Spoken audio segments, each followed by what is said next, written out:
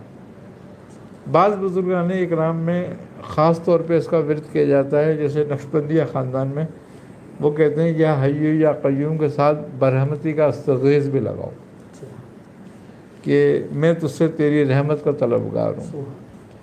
تو آپ فرماتے ہیں حضرت نقشبند شیخ کہ حضرت شیخ باولک نقشبند رحمۃ اللہ علیہ، آپ فرماتے ہیں کہ جو شخص ان کی مداومت کرتا ہے اللہ تبارک و تعالی اس کے کاموں کو آسان فرماتا ہے اور اس کی مشکلوں کو دفع فرماتا ہے اور اس میں دین کی اور اپنی محبت پیدا کرتا ہے۔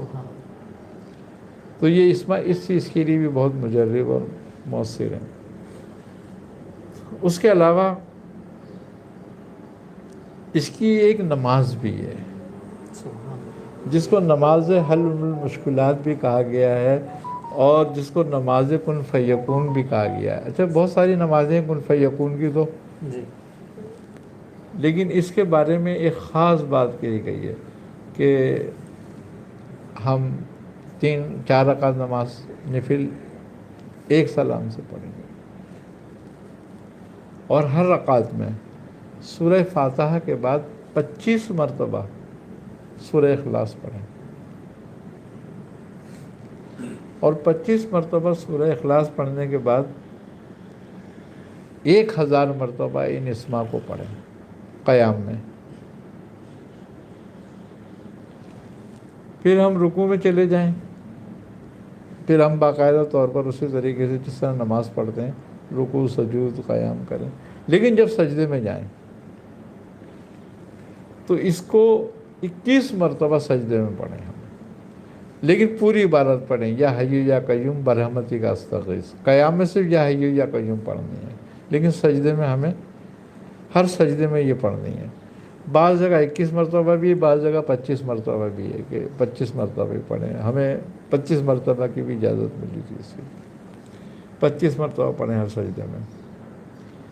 اور اس کے بعد جب نماز پڑھ چکے ہیں تو استغفر اللہ العظیم الذی لا الہ الا هو الحی القیوم من کل ذنب واتوب الیہ، اس استغفار کو پڑھیں 100 مرتبہ۔ اور وہ کہتے ہیں پھر جو دعا مانگو گے وہ قبول ہوگی اور جو حاجت ہوگی، جس مشکل کی نیت کر کے نماز پڑھو گے وہ مشکل پوری ہو جائے گی۔ وہ کہتے ہیں کہ یہ نماز ایسے مشکل کو حل کرتی ہے جیسے کن فیکون کہہ دیا ہے۔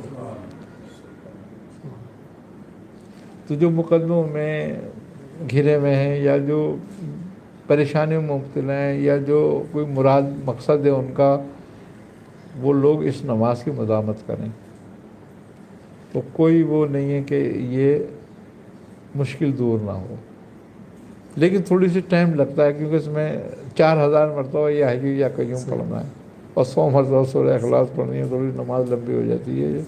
لیکن کہتے ہیں کہ جو آدمی پریشان ہوتا ہے اس کے لیے کوئی مشکل نہیں ہوتی، پھر اگر اس کی مشکل ٹل جائے تو یہ بہت اس چیز کے لیے۔ اس کے علاوہ پھر جن میاں بیویوں میں محبت نہ ہوتی ہو، اگر بیوی یہ سمجھتی ہے کہ بھئی میاں مجھ پہ توجہ نہیں کرتا، یا شوہر یہ سمجھتا ہے کہ بیوی جو ہے میری فرما بردار نہیں ہے، تو وہ اس کو 300 بار روزانہ پڑھیں اور کسی میٹھی چیز پہ یا کسی پانی پہ یا دودھ پہ یا چائے پہ یا کھانے کی چیز پر دم کر کے کھلائیں تو محبت پیدا ہوتی ہے۔ اس میں تسخیر کی قوت بھی بہت ہے۔ اس کے علاوہ کوئی شخص یہ چاہتا ہے کہ میں فلاں جگہ شادی کرنا چاہتا ہوں لیکن میری شادی نہیں ہو رہی، لیکن وہ جائز شادی ہو، یعنی کہ جائز شادی سے مراد یہ ہے کہ وہ اس کے مطابق ہو، خاندان میں مطابق ہو، مطابقت رکھتا ہو اور اس کی حیثیت میں بھی مطابقت رکھتا ہو، تو وہ اس اسم کو روزانہ 11 تسبیحیں روزانہ اس نیت کے ساتھ پڑھے، انشاءاللہ تعالیٰ اس کا مسئلہ حل ہو جائے گا۔ بعض بچیاں ہیں وہ جن کے رشتے نہیں آتے اور موضوع رشتے نہیں آتے، یعنی کہ جیسے وہ قابل بچیاں ہوتی ہیں ایسا کوئی رشتہ نہیں آتا، تو ان بچیوں کو چاہیے 11 تسبیحیں اس کی روزانہ پڑھیں، تو رشتوں کا مسئلہ حل ہوتا ہے۔ کوئی شخص روزی روزگار کے لیے پریشان ہے اور وہ یہ سمجھتا ہے کہ میرے صلاحیت کے مطابق نوکری نہیں مل رہی ہے یا نوکری نہیں ہے یا اس میں تنخواہ کم ہے، وہ نوکری بدلنا چاہتا ہے یا ملازمت نہیں ہے یا روزگار نہیں ہے یا کوئی کاروبار کرتا ہے اور کاروبار نہیں چلتا ہے، تو اس کو بھی چاہیے کہ اس کی مداومت کرے۔ ہر نماز کے بعد اگر وہ پڑھ سکتا ہے تو 5 تسبیحیں اس کی پڑھے، اور نہیں تو عشاء کے بعد اس کی 11 تسبیحیں پڑھے، تو انشاءاللہ تعالیٰ اس کی صلاحیت کے مطابق یا اس کی مرضی کے مطابق اس کو روزی روزگار اور نوکری اس کی مل جائے گی۔ کچھ لوگ ایسے ہوتے ہیں جو باہر جانا چاہتے ہیں لیکن کوئی اسباب نہیں بن رہے ہوتے ان کے باہر نکلنے کے، تو وہ اس کو 1.25 لاکھ مرتبہ پڑھے اس نیت سے، تھوڑا تھوڑا کر کے جتنے دنوں میں چاہیں پڑھ لیں، پاک صاف ہو کے باوضو ہو کے اس کو کریں تو انشاءاللہ تعالیٰ ان کی مراد حاصل ہوگی ان کو، اور ان کے جانے کے اسباب بالکل بن جائیں گے۔ کچھ لوگ ایسے ہوتے ہیں کہ جو مقدمے وغیرہ میں گھرے ہوئے ہوتے ہیں، ان کے لیے وہ نماز جو میں نے بتائی ہے بہت افضل ہے، اور اگر وہ نماز نہ پڑھ سکتے ہوں والی تو کم از کم 1100 مرتبہ اس کو اپنے ورد میں رکھیں۔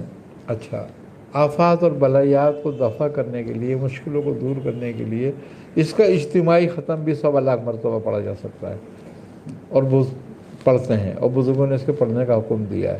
خاص طور پہ وبائی امراض جب پھیل رہے ہوں اور اس سے کوئی نکلنے کا چارہ نہ ہو تو یہ یا حیو یا قیوم کو جو ہے وہ پڑھا جائے، اور ہر تسبیح پر جب تسبیح ختم ہو، ہم تسبیح پڑھنا ہے تو 3 دفعہ برحمتی کا استغیث کہیں ضرور، تو یہ مشکل بھی حل ہو جاتی ہے۔ استقامت روحانیت کے لیے وہ شخص جس کی روحانیت پہ استقامت نہ ہوتی ہو، وہ روزانہ اس کی 5 تسبیحیں پڑھ کے پانی پہ دم کے یا شربت بنا کے شربت پہ دم کر کے پیا کرے تو روحانیت میں اس کو استقامت حاصل ہو جائے گی۔ وہ لوگ جو حالت قبض کا شکار ہو جائیں روحانیت میں، ان کو بھی چاہیے یہ عمل کریں تو ان کا حالت قبض دور ہو جاتی ہے روحانیت کی۔ لہذا ہر مسلمان کو جو اللہ اور اس کے رسول پر ایمان رکھتا ہے ان اسما کو پڑھنا چاہیے کہ یہ دنیا اور آخرت کا سہارا ہے، یہ قبر کی کشادگی کے لیے بھی ہے کہ یہ آپ کی قبر کو کشادہ کرے گا یہ اسما، تو اس میں بڑی برکت ہے ان اسما کی، ان کو اسم اعظم کے طور پہ پڑھا جائے۔ بزرگوں نے بالاتفاق بزرگ اس بات پہ ہیں کہ یہ اسم اعظم کی طرح ہی ہے یہ اسم، کچھ تو اس کو اسم اعظم ہی کہتے ہیں کہ یہی اسم اعظم ہے، کچھ کہتے ہیں اسم اعظم کی طرح ہے، اور وہ کہتے ہیں کہ آیت الکرسی میں جو خصوصیت ہے وہ ان اسما کی وجہ سے کہ یہ اسما اس میں آئے گا، تو یہ ہے اس کے بڑے کمالات ہیں۔ ماشاءاللہ، جزاک اللہ خیرہ۔ اللہ تعالیٰ قبلہ میاں حضور دامت برکات میں قدسیہ کو عمر خضری عطا فرمائے، آپ کا سایہ شفقت تادیر ہم پر قائم و دائم فرمائے۔ جتنے بھی سائلین ہیں، میں سمجھتا ہوں اس گفتگو کے بعد ان تمام سائلین کے سارے سوالات کے جوابات مل گئے الحمدللہ، تو اللہ تعالیٰ آپ تمام کے مسائلوں کو حل فرمائے۔ میاں حضور دعا فرمائے۔ بسم اللہ الرحمن الرحیم، الحمدللہ رب العالمین الرحمن الرحیم مالک یوم الدین، ایاک نعبد و ایاک نستعین، اہدنا الصراط المستقیم صراط الذین انعمت علیہم غیر المغضوب علیہم ولا الضالین، آمین۔ اللہم صلی علی سیدنا و مولانا محمد النبی الأمی معدن الجود والکرم وعلی آلہ وصحبہ وسلم۔ یا الہ العالمین، یا رحم الراحمین، اپنے حبیب صلی اللہ علیہ وسلم و صدقہ طفیل میں ہماری دعاؤں کو اپنی بارگاہ میں قبول فرما۔ یا الہ العالمین، ہمیں ہر طرح کی گمراہیوں سے، ذلتوں سے، رسوائیوں سے، ہر طرح کی محتاجگیوں سے، ہر طرح کی آفات ناگانیاں، امراض ناگانیاں، اموات ناگانیاں، وباء ناگانیاں سے محفوظ فرما، ہر طرح کے امراض خبیثہ سے محفوظ فرما، ہر طرح کے وبائی امراض سے محفوظ فرما، ہر طرح کی رحمتیں، نعمتیں، برکتیں، صحتیں، کشادگیاں، آسانیاں عطا فرما۔